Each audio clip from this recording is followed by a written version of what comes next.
Jam-packed Tuesday college basketball slate.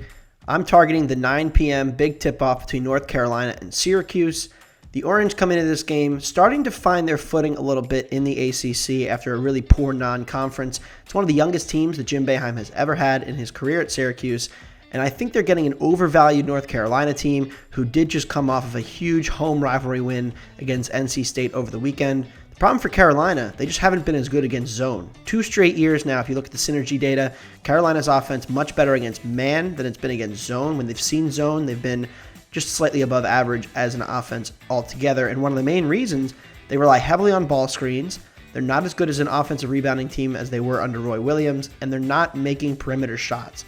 Carolina was one of the best perimeter shooting teams in the country last year, but they lost Brady Manick. Caleb Love has not been making nearly as many threes, and so the offense doesn't get a ton from beyond the arc. And if you can't do that against the Syracuse zone, it's just going to be very difficult to consistently score. Also, Syracuse offensively is finally getting good production from Joe Girard. Girard had a pretty poor non-conference, but he scored at least 20 points in 6 of the 9 conference games for Syracuse. North Carolina does not guard the mid-range or the three-point line particularly well.